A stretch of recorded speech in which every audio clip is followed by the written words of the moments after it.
Alrighty, everybody. Civil procedure. We only have a couple more episodes. I'm going to say 2 episodes is all we have left. I could break it up into 3, but I think I'm going to leave it at 2. So today we are continuing our discussions on complex litigation. So far in complex litigation, we've talked about several things, specifically about joining of claims and parties. And we talked also about how counterclaims go into that. And we talked about third-party claims with the in-pleader rule underneath Rule 14. Today, we are going to be focusing on complex joinders and whether or not a party should or needs to be included and what happens if you can't include them.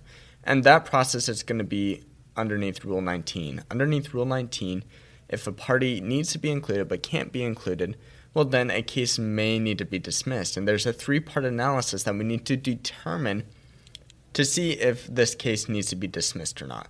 Step 1 is going to be deciding whether the absentee party, that's the party who's not originally sued, is a required party to actually be included in the litigation. For step 2, the court's going to determine whether joining that party is feasible. And step 3 is going to be deciding whether to dismiss the case if that party can't join, or to continue with the litigation if that party can't join, and what would be the best remedy, debating on whether or not that feasibility is not available. So how did these 3 parts work? What did the courts consider for each of these things? Well, step 1, when it comes to deciding whether the absentee party is a required party in the litigation, courts are going to examine whether the absence would fail to complete relief for any of the existing parties, and whether the absence would either impair the ability to protect the interests of those involved in the claims, or if it leads to another party being responsible for more than they're worth. That's going to be a big discussion when we come to our case Torrington Co. versus Yost. For the determining whether joining is feasible, so if the court determines, yes, this is a required party, they're going to ask, is joining feasible? Joining is not going to be feasible if there's a lack of personal jurisdiction, or more importantly and specifically, if it destroys complete diversity in a federal court, so if subject matter jurisdiction is unavailable. So, this is a required party that feasibility is not available. Should we continue with the case, or should we dismiss this case for it to be tried in a different court? Well, the court's going to examine 4 factors: whether there's a potential risk of prejudice against any existing parties from dismissal, whether there's other ways to lessen that prejudice other than dismissal, whether a judgment in the absence of that party is going to be adequate, and whether there are any other adequate remedies available if this case does end up being dismissed. And so this leads us to our case Torrington Co. versus Yost. Ultimately, this was a situation Torrington Co. employed Yost. Yost left and went to work for another company, and Torrington Co. is suing Yost saying, hey, you took trade secrets, and you're giving them to that other company. And Torrington Co. sued Yost in a federal court. This is a state law issue. Torrington and Yost are different parties, but different domiciled parties. And the company that Yost went to work for is the same domicile as Torrington. So let's walk through the analysis real quick just for this case. First, is this third party a required party that was originally not sued in this situation? Well, yes, because if Yost loses, they're going to be held more liable to both agreements from Torrington Co. and this new company. So they're going to be held more liable. And the new company also has a sufficient interest in this litigation that is necessary for them to determine how much liability goes towards who. As far as whether joining is feasible, I already mentioned Torrington and this new company. This is a state law claim in a federal court, and their domiciles would be the same. That means there's no complete diversity, and as a result, joining is not feasible in a court. And as far as the third goes, dismissal is appropriate here because this can be refiled in a state court and should be refiled in a state court. So what's our big takeaway from Rule 19? Ultimately, Rule 19 is used rarely. It's rarely appropriate. Most of the time,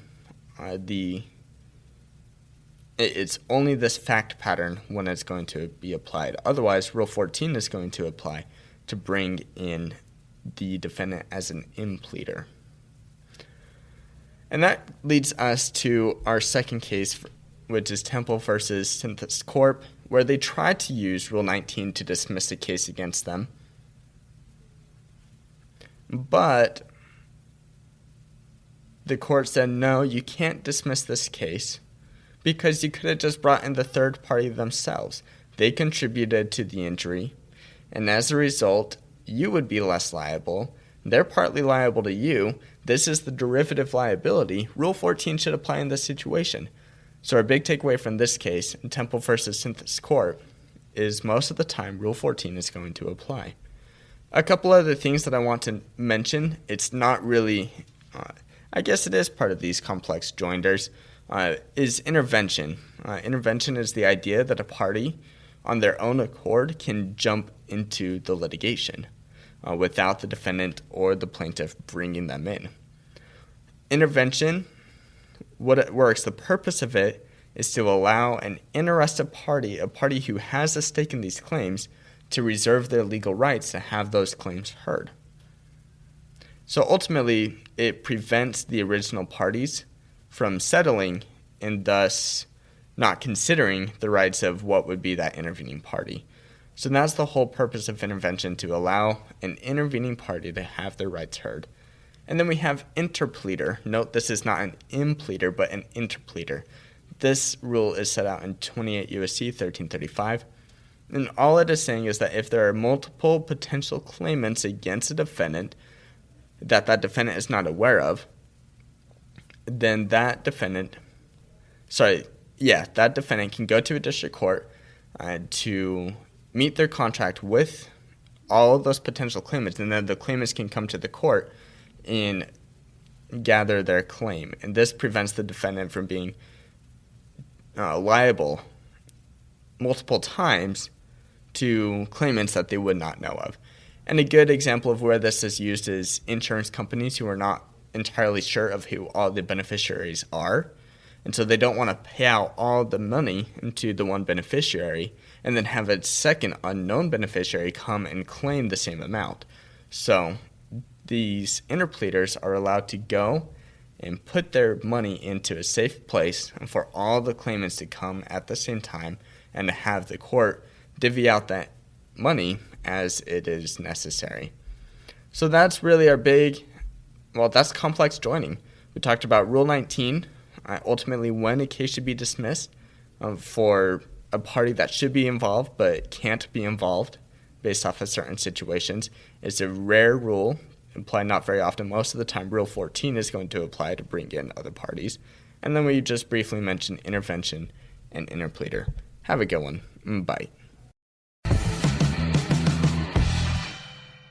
Thank you for listening to this episode of The Law Schoolers. Before I let you go, there are 4 things I want to say. The first thing is if you enjoyed these episodes and if you enjoyed the website, I would invite you to go and join Law Schoolers Pro. And you can do that by going to lawschoolers.com/join.